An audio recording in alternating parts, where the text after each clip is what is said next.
সাহাবায়ে কেরামদের মধ্যে অন্যতম একজন সাহাবী, জলিলে কদর সাহাবী হযরত ওমর ফারুক রাদিয়াল্লাহু তাআলা আনহু। নাম শুনছেন তো আপনারা? হযরত ওমর ফারুক রাদিয়াল্লাহু তাআলা আনহু তার খেলাফত আমল একদিন মজলিসের মধ্যে বসে আছে হযরত ওমর ফারুক রাদিয়াল্লাহু তাআলা আনহু সাহাবায়ে কেরামদের সাথে কথা বলতেছে। হঠাৎ করে হযরত ওমর দেখতে পায় একজন ইহুদি তার মজলিসের মধ্যে আসছে। ইহুদি আয়েশা ডাক দেয়া বলতেছেন, আমিরুল মুমিনিন, ওগো খলিফাতুল মুসলিমিন, আমি আপনাকে 3টা প্রশ্ন করব, যদি উত্তর দিতে পারেন গো আমি ইহুদি কালিমা পয়রা মুসলমান হয়ে যাব। কয়টা প্রশ্ন? 3টা প্রশ্ন করব, উত্তর দিতে পারলে মুসলমান হব, অন্যথায় হব না। ওমর ডাক দিয়া বলতেছেন, ভাই কি প্রশ্ন করবা, তোমার প্রশ্নটা বলো। ওই লোকটা ডাক দেয়া বলতেছেন, আমিরুল মুমিনিন, পৃথিবীর মধ্যে এমন একটা জায়গার নাম আপনি আমার শুনাইবেন, এমন একটা স্থানের নাম আপনি আমার শুনাইবেন যেই জায়গার মধ্যে জীবনে একবার মাত্র সূর্যের আলো পৌঁছেছে, এটাই ফার্স্ট, এটাই লাস্ট, আর কোনোদিন ওই জায়গার মধ্যে কিয়ামত পর্যন্ত সূর্যের আলো পৌঁছাবেন। আপনি কোরআন এবং হাদিসের দলিল দিয়ে প্রমাণ করবেন ওইটা কোন জায়গা, এই জায়গার মধ্যে জীবনে একবার মাত্র সূর্যের আলো পৌঁছেছে। সুবহানাল্লাহ। কি বলেন? প্রশ্নটা সহজ না বড় কঠিন? 2 নাম্বার প্রশ্নটা আপনি শুনেন। ওই বাবা এবং সন্তানের ঘটনা আমার শোনাইবেন যে বাবার থেকে সন্তানের বয়স বেশি। আপনি আমার শোনাইতে পারেন, বলতে পারেন, তাইলে কালিমা পয়রা মুসলমান হব, অন্যথায় হব না। আচ্ছা ঠিক আছে, 3 নাম্বার প্রশ্নটা বলো। ওই লোক ডাক দেয়া বলতেছেন, আমিরুল মুমিনিন, ওগো খলিফাতুল মুসলিমিন, আমি আপনাদের কাছ থেকে জানতে চাই ওই মুর্দার এবং লাশের ঘটনা, ওই মুর্দার এবং কবরের ঘটনা আমারে শোনাইবেন। যে মুর্দার কবরকে নিয়ে 1 দিন আর 2 দিন নয়, যে কবর মুর্দারকে নিয়ে 1 দিন আর 2 দিন নয়, 40 দিন পর্যন্ত দৌড়াদৌড়ি করে। সুবহানাল্লাহ। জোরে কান সবাই। এমন লাশের ঘটনা আমারে শোনাইবেন যে কবর লাশকে নিয়ে 1 দিন আর 2 দিন নয়, 40 দিন পর্যন্ত দৌড়াদৌড়ি করে, এরপরও কবর লাশকে আটকে রাখতে পারে নাই। 40 দিন পর কবর লাশকে ফেরত দিতে বাধ্য হইছে। কি বলেন? প্রশ্ন 3টা সহজ না কঠিন? আমিরুল মুমিনিন, প্রশ্ন 3টা করলাম, যদি উত্তর দিতে পারেন কালিমা পয়রা মুসলমান হয়ে যাব, অন্যথায় মুসলমান হব না। আমিরুল মুমিনিন খলিফাতুল মুসলিমিন যেই মজলিসে বসা, ওই মজলিসের মধ্যে বসা ছিল ছোট্ট একটা বালক, আল্লাহর নবীর চাচাতো ভাই রাইসুল মুফাসসিরিন হযরতে আব্দুল্লাহ ইবনে আব্বাস, মাত্র 12 বছরের একজন বালক। কয় বছরের? এই যে বাচ্চাটার মতো ছোট্ট একটা মানুষ, ছোট্ট একটা সন্তান, 12 বছরের। আল্লাহ নবী বলেন, আসমানের নিচে জমিনের উপরে যত মুফাসসির আছেন, সমস্ত মুফাসসিরদের মধ্যে মুফাসসির হযরতে আব্দুল্লাহ ইবনে আব্বাস, মাত্র কয় বছরের বালক? 12 বছরের বালক। এই আব্দুল্লাহ ইবনে আব্বাস ওই মজলিসের মধ্যে বসা। আব্দুল্লাহ ইবনে আব্বাস ডাক দিয়ে বলতেছেন, আমিরুল মুমিনিন, যদি আপনাকে 3টা প্রশ্ন করছে আমিরুল মুমিনিন, এই 3টা প্রশ্নের জবাব আপনার কাছ থেকে জানতে চাই। ওগো আমিরুল মুমিনিন, আপনি যদি আমার একটু অনুমতি দিয়া দেন, আপনি যদি আমার হুকুম দিয়া দেন, প্রশ্ন 3টার জবাব আপনাকে দিতে হবে না। আমি ছোট্ট মানুষ, ছোট্ট বাচ্চা, ইহুদি 3টা প্রশ্নের জবাব আমি একাই দিয়া দেব। আল্লাহু আকবার। কি বলেন? যুবকেরা কাজ কম করে না বেশি করে? এই জন্য যৌবনের ইবাদত পছন্দ কর। যেই সমাজের যুবকেরা যত ভালো ওই সমাজ তত উন্নত, যেই সমাজের যুবকেরা যত খারাপ ওই সমাজ তত অবনত। ঠিক কিনা? জোরে কন। আমরা চাই যুবকেরা ভালো হয়ে যাক, এই এলাকার যুবকেরা ভালো হয়ে যাক, এই দেশের যুবকেরা ভালো হয়ে যাক, তাহলে গোটা পৃথিবীর যুবকেরা ভালো হয়ে যাবে। কথা ঠিক কিনা? জোরে কন। সমাজের মধ্যে মারামারি, কাটাকাটি, জেনা, মামলা, হামলা, বোমাবাজি, চুরি, ডাকাতি এইগুলো কিচ্ছু থাকবে না। কারণ এই চুরি, ডাকাতি, মারামারি, কাটাকাটি, বোমাবাজি যা কিছু বলেন, এইগুলো কি বাচ্চা মানুষ করে না? বুড়া মানুষ করে নাকি? কারা করে? এই জন্য যুবকদের ভালো হতে হবে। ওই যে ছোট্ট একজন বাচ্চা আব্দুল্লাহ ইবনে আব্বাস ডাক দিয়া বলতেছেন, আমিরুল মুমিনিন, ওগো খলিফাতুল মুসলিমিন, ইহুদি আপনাকে 3টা প্রশ্ন করছে, এই 3টা প্রশ্নের জবাব আপনাকে দিতে হবে না, আপনি যদি অনুমতি দিয়ে দেন 3টা প্রশ্নের জবাব আমি ছোট্ট মানুষ আমি একাই দিয়ে দেব। সুবহানাল্লাহ। ওমর বলতেছেন, আব্বাস ঠিক আছে, যাও, তোমাকে অনুমতি দিয়ে দিলাম, তুমি প্রশ্নের জবাব দাও।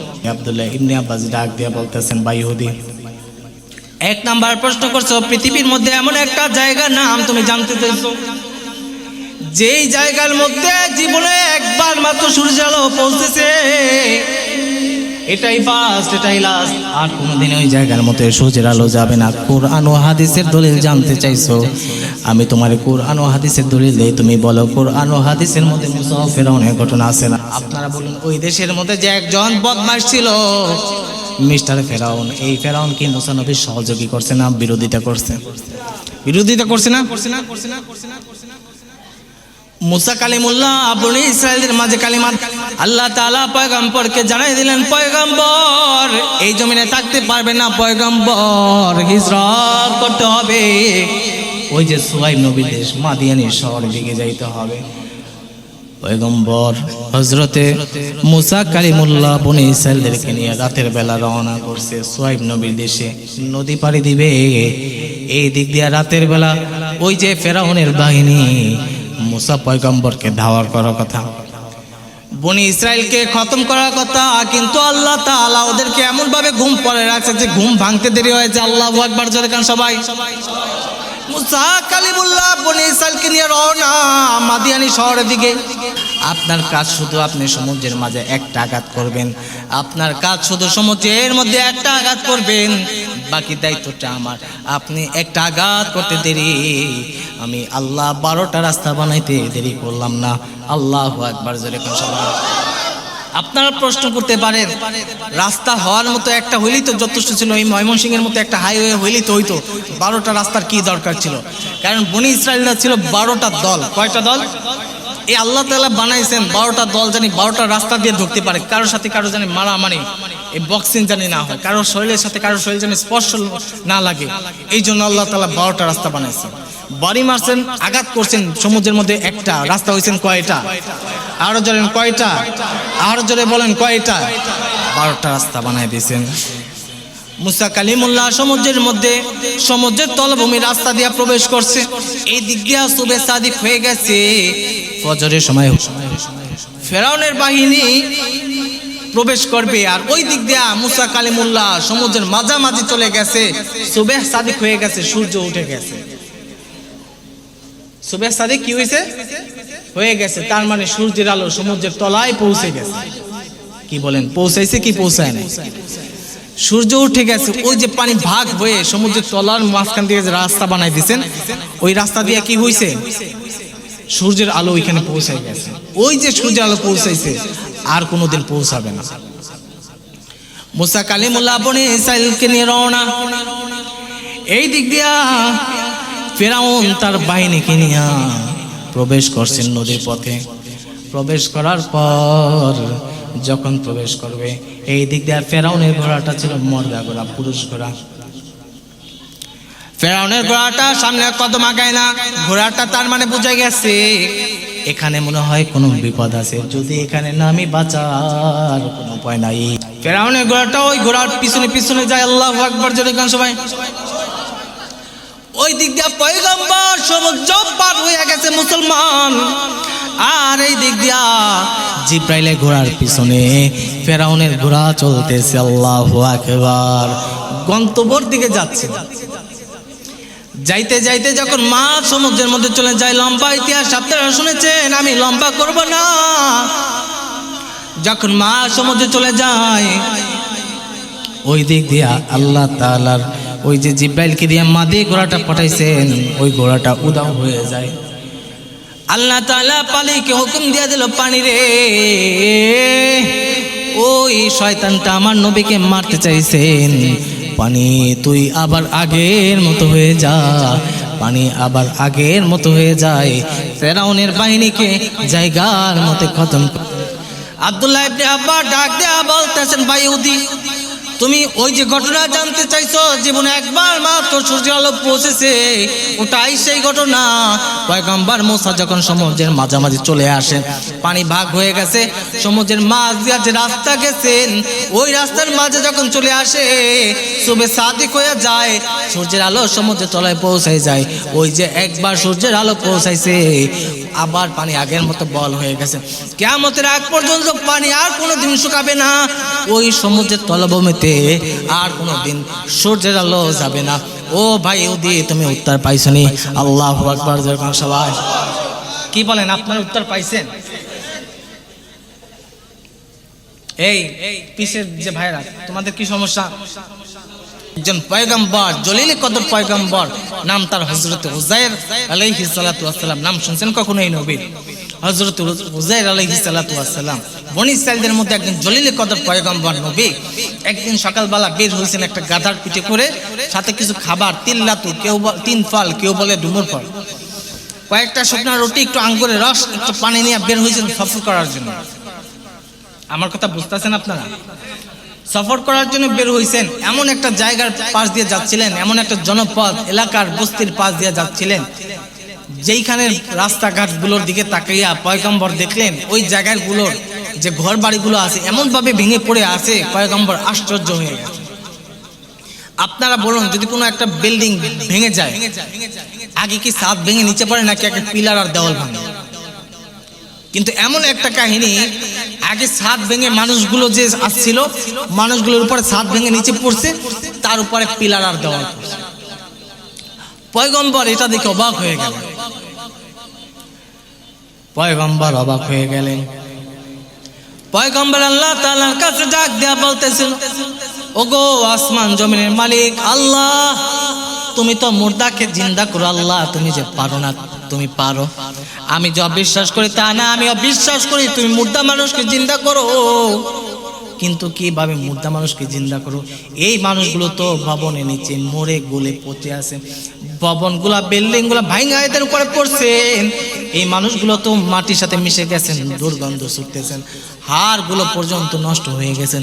এই মানুষগুলোকে তো তুমি কিয়ামতের ময়দানে জিন্দা করবা, এটা তো আমি বিশ্বাস করি, কিন্তু কিভাবে জিন্দা করবা আমি পয়গম্বর তো কোনোদিন দেখি নাই, আমার একটু দেখতে মন চায়। ও আল্লাহ, আমি পয়গম্বর তো চোখে দেখি নাই। পয়গম্বর এই কথা বইলা একটা গাছের সাথে, ওই যে গাধাটাকে নিয়ে গেছে, ওই গাধাটাকে একটা গাছের সাথে বাঁধছে। গাধাটাকে একটা গাছের সাথে বাঁধার পরে পয়গম্বর ওইখানে একটু বিশ্রাম নিলেন, ওই যে সাথে একটু খাবার নিছেন, মনে আছে তো আপনাদের? ওইখান থেকে একটু রুটি খাইলেন, একটু পানি খেলেন, এরপরে পয়গম্বর ওই জায়গার মধ্যে ঘুমাই রইলেন। পয়গম্বর যখন ওই জায়গার মধ্যে ঘুমাই রইলেন, ওই ঘুমের ভিতর আল্লাহ তাআলা মরণ দিয়া দিয়েছেন। আল্লাহু আকবার জোরে কান সবাই। এই মরণ একদিন আর দুই দিন নয়, 100 বছর পর্যন্ত। জোরে কান কত বছর? 100 বছর পর্যন্ত পয়গম্বর ওই জায়গার মধ্যে ঘুমাইয়াছিলেন। 100 বছরের মধ্যে পয়গম্বরের শরীর পচে গেছে, পয়গম্বরের হাড়গুলো মাটির সাথে মিশে গেছে। 100 বছর পর আল্লাহ তাআলা জিবরাইলকে পাঠিয়ে দিয়ে প্রথমে পয়গম্বরের চক্ষু দুটো বানাইলেন। দেখেন আল্লাহ তাআলার সিস্টেমটা কেমন। আগে পয়গম্বরের চক্ষু বানাইলেন, তারপর পয়গম্বরের আকলটা দিলেন। পয়গম্বর চোখ দিয়া দেখতেছেন, আকল দিয়া বুঝতেছেন আমার আল্লাহ আমি পয়গম্বরকে কিভাবে তৈরি করতেছেন। আর পয়গম্বর মনে করছেন কিয়ামত শুরু হয়ে গেছে। আল্লাহু আকবার। পয়গম্বর মনে করছেন কিয়ামত শুরু হয়ে গেছে, পয়গম্বর তৈরি হয়ে গেছে। জিবরাইল নবীর দরবারে, জিবরাইল ডাক দিয়া বলতেছেন, ও ভাই উযাইর, আপনি বলেন আপনি এই জায়গার মধ্যে কয়দিন পর্যন্ত ঘুমাইছেন? পয়গম্বর উযাইর বলতেছেন, ভাই জিবরাইল, আমি এই জায়গার মধ্যে সকালবেলা ঘুমাইছি। আসলে কি সকালবেলা ঘুমাইছে না কত বছর আগে? 100 বছর পর্যন্ত পয়গম্বর ওই জায়গার মধ্যে ঘুমাইলেন। কিন্তু কেন সকালের কথা বললেন? কারণ আল্লাহ তাআলা যখন মরণটা দিয়েছেন সকালবেলা, পয়গম্বর যখন ঘুমাইছেন ওই টাইমটা ছিল সকাল, আর যখন পয়গম্বর ঘুম থেকে উঠছে ওইটা ছিল বিকাল টাইম। এই জন্য পয়গম্বর মনে করছেন সকালে ঘুমাইছেন, বিকাল পয়গম্বর এই জায়গার মধ্যে 100 বছর পর্যন্ত ঘুমাইছো। পয়গম্বর বলে, কি বলো? হ্যাঁ, তাকাইয়া দেখেন, আপনার ফলগুলোর দিকে তাকাইয়া দেখতেছেন ফলগুলো যেমন তরুতাজা অমন তরুতাজা, রুটিতে এমন তরুতাজা অমন তরুতাজা আছে। এইবার তাকাইয়া দেখেন গাছের সাথে যে গাদাটা বেঁধে রেখেছিলেন, তাকাই দেখতেছে ওই গাধাটা মরে গলে পচে হাড়গুলো মাটির সাথে মিশে গেছে। আল্লাহু আকবার জোরে কোন। পয়গম্বর একটা চিৎকার মেরে বলতেছেন, হ্যাঁ এবার আমার বিশ্বাস হয়েছে, আমার গাধার হালত তো একদিন আর 2 দিনে হয় নাই, কমপক্ষে কত বছর। জিব্রাইল বলতেছেন, হুজুর আপনি যদি চান আপনার গাধাটাকে আবার আগের মতো আল্লাহ বানিয়ে দিবেন। হ্যাঁ আমি দেখতে চাই। আল্লাহ তাআলার হুকুমে যখন বলা হলো কুম বিইذনিল্লাহ, আল্লাহর হুকুমে দাঁড়ায় যাও, পয়গম্বর দেখলেন হাড়ের সাথে হাড়, গোশতের সাথে গোশত, চামড়ার সাথে চামড়া, পশমের সাথে পশম, আস্তে একটা গাধা দাঁড়িয়ে ডাকতেছে। পয়গম্বর চিনে ফেলছেন, হ্যাঁ এটাই তো আমার গাধা। 100 বছর পর পয়গম্বর রওনা করছেন নিজের বস্তির দিকে, নিজের জনপথের দিকে। কিন্তু আল্লাহ তাআলা যখন পয়গম্বরকে মরণ দিয়েছেন তখন পয়গম্বরের বয়স ছিল 40 বছর, নবুয়ত প্রাপ্তির বয়স ছিল 40 বছর। কিন্তু পয়গম্বরকে যখন আবার জিন্দা করছেন তখন পয়গম্বরের বয়স ছিল কত? আবার আল্লাহ তাআলা 40 বছর যুবক বানাই দিয়েছেন। তাহলে মাঝখানে বয়স গেছে কয়টা? কথা বলেন। তাহলে পয়গম্বরের মোট বয়স কত? 140। বাড়িতে গিয়ে দেখে ছেলে চেনে না, মেয়ে চেনে না, দাসী চেনে না, বউ চেনে না, বাচ্চা চেনে না, কারো বয়স 100, যারা ছিল বাচ্চা তারা হইছে বইরা। পয়গম্বরের দাসীর বয়স 100, তার ছেলে একটার বয়স হয়েছে 120। তাহলে বাপের বয়স কত? কথা বলেন 140। কিন্তু নতুন করে যে আল্লাহ তাআলা আবার করছেন, জিন্দা করছেন, এখন বয়স বানিয়ে দিয়েছেন কত? 40। তাহলে বাপের বয়স 40, সন্তানের বয়স কত? 120। পয়গম্বর যাইয়া বলতেছেন সন্তানকে, বুইড়া লোকটাকে যাইয়া বলতেছেন, এই আপনি কে? কয় আপনি কি মিয়া? আমি তো উজায়ের। কয় মানি না, উজায়ের নামে লোক তো আমরা বহুদিন আগে হারাই ফেলছি। আমি সেই উজায়ের। কয় মানি না। আপনি যে আমার বাবা সেটা আমি মানি না। আমার বাবা যেই দিন আমাদের থেকে চলে যায় ওই দিন থেকে আমরা তাওরাত হারাইয়া যাই, আমাদের থেকে তাওরাত চলে যায়, কারণ পয়গম্বর ছিলেন তাওরাতের হাফেজ।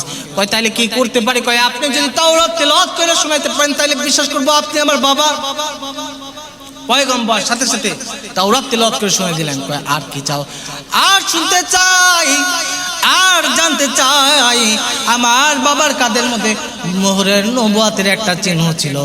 এ ভাইরা আমার ভালো করে শুনবেন, যখন এই কথা বুইরা ছেলেটা, তার মুরব্বী ছেলেটা এই কথা বলল, পয়গম্বর সাথে সাথে কাপড়টা সরাইয়া ফেললো। কাপড়টা সরাইয়া দিতে দেরি পয়গম্বরের সন্তান তাকায় দেখে মোহরের নবুয়তের চিহ্নটা ঝলমল করতেছে। যেরকম আল্লাহু আকবার। বাবা সন্তানের মিলন হয়ে গেল। আব্দুল্লাহ ইবনে আব্বাস ডাক দিয়া বলতেছেন, ভাই উদি ওটাই ছিল সেই ঘটনা। হযরত উজায়ের পয়গম্বরের থেকে তার সন্তানের বয়স ছিল বেশি, সেটাই ছিল ওই ঘটনা। উত্তর পাইছনি? জোরে কান্না আল্লাহু আকবার। আপনার উত্তর পাইছেন?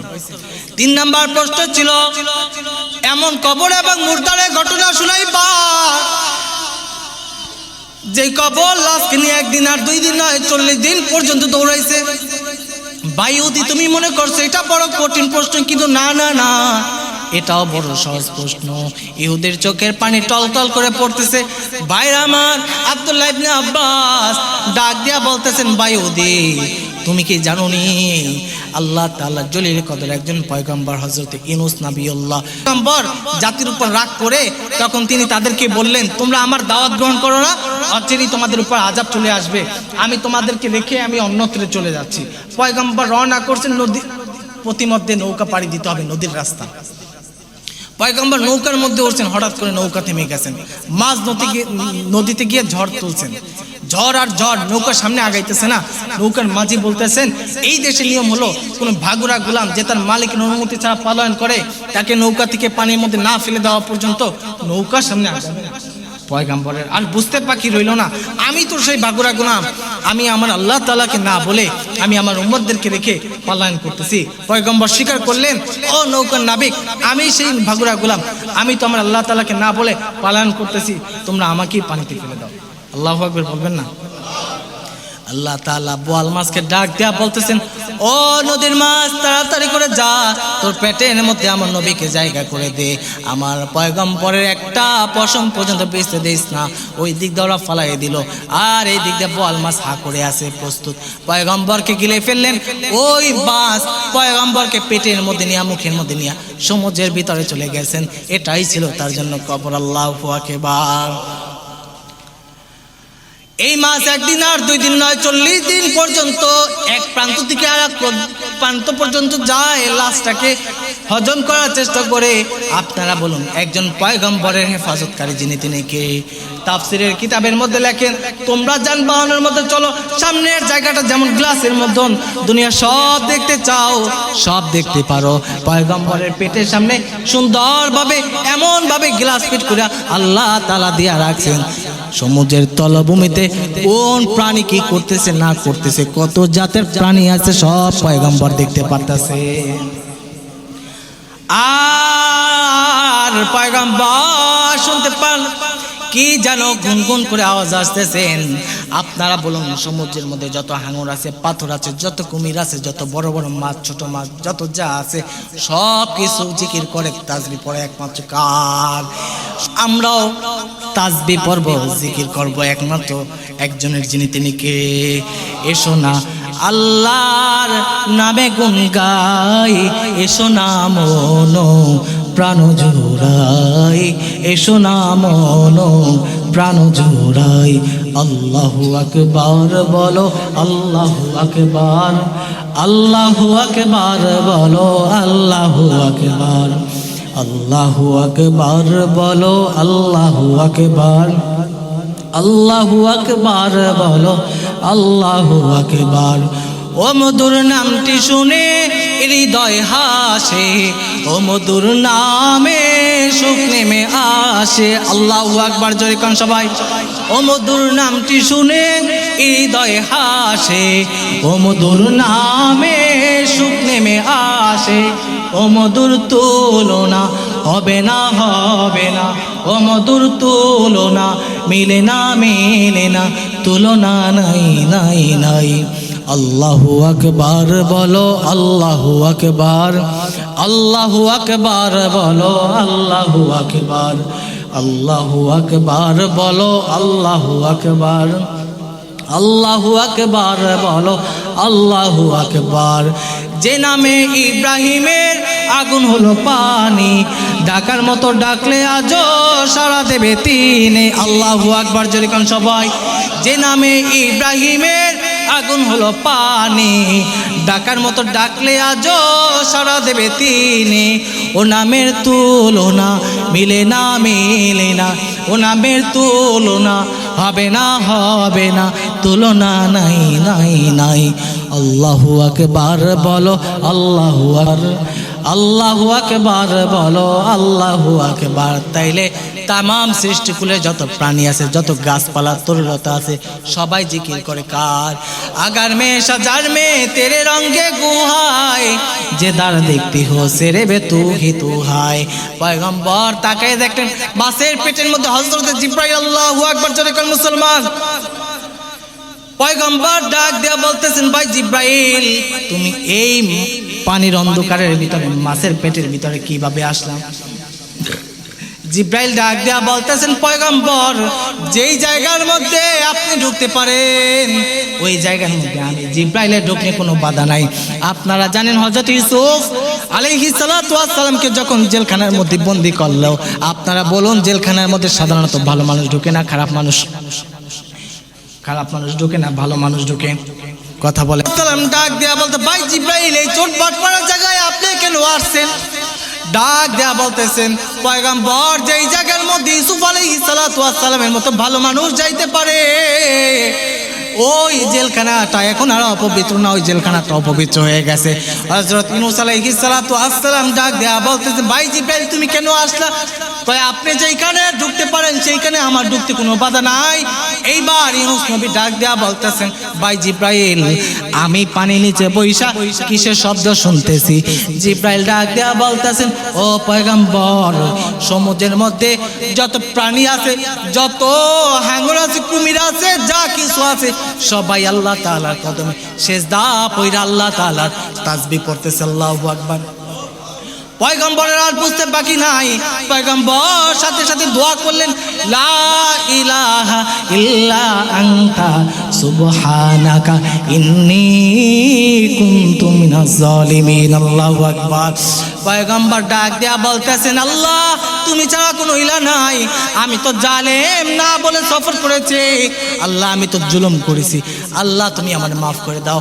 আপনারা বলুন, পয়গম্বরের দোয়া পানির নিচে থেকে মাছের পেটের মধ্যে বৈশা শুনছেন একজন, তিনি কে? আল্লাহ তাআলা জানাই দিলেন, ফাস্তাজাবনা লাহু ওয়া নাজাইনাহু মিনাল গাম্মি ওয়া কাযালিকা নুনজিল মুমিনিন। ও পয়গম্বর, শুধু আপনাকে বাঁচাইলাম না, কিয়ামত পর্যন্ত যত মানুষ বিপদে পড়া আমি আল্লাহ তাআলাকে এইভাবে স্মরণ করবে, আমি আল্লাহ তাআলা কাউকে মাহরুম করব না। দুনিয়ার পুলিশকে ফোন দিলে আসতে দেরি হয়, আমি আল্লাহ তাআলার কাছে দোয়া করতে দেরি, আমি আল্লাহ তাআলা হেফাজত করতে দেরি না। জোরে কান আল্লাহু আকবার। আব্দুল্লাহ ইবনে আব্বাস ডাক দেয়া বলতেছেন, ভাই ইহুদি শুনে রাখো, ওই যে মাছ পয়গম্বরকে নিয়ে একদিন আর 2 দিন নয় 40 দিন পর্যন্ত দৌড়াদৌড়ি করছে, ওটাই ছিল পয়গম্বরের জন্য কবর। এই পয়গম্বর যখন মাছটা পয়গম্বরকে হজম করার চেষ্টা করছিল, পয়গম্বর দোয়া করতে দেরি, এই মাছ এক প্রান্ত থেকে আর এক প্রান্ত যায়, দোয়া করার পর 40 দিন পর পাহাড়ের কাছে দিয়া পয়গম্বর নবীকে ফেরত দিয়া দেয়। এটাই ছিল সেই ঘটনা। চিৎকার মেরে বলুন আল্লাহু আকবার। আপনারা প্রশ্নের উত্তর পাইছেননি। ইহুদি কান্না করতেছেন, চিৎকার করে সিজদার মধ্যে পড়ে গেলেন আর ডাক দিয়া বলতেছেন, আমিরুল মুমিনিন, ইসলামটা এত সুন্দর, ইসলামের ব্যবস্থা এত সুন্দর, ওই ইসলাম থেকে আর দূরে সরাইয়া আমারে রাইখেন না, আমারে এখনই কালিমা পড়াইয়া মুসলমান বানাই দেন। জোরে কান আল্লাহু আকবার। আল্লাহ পাক আমাদেরকে ইসলামের সৌন্দর্য দেখে কালিমা পড়ে আমরা জান্নাতে যেতে পারি, সেই সুযোগ আল্লাহ আমাদেরকে দান করেন। সকলে বলেন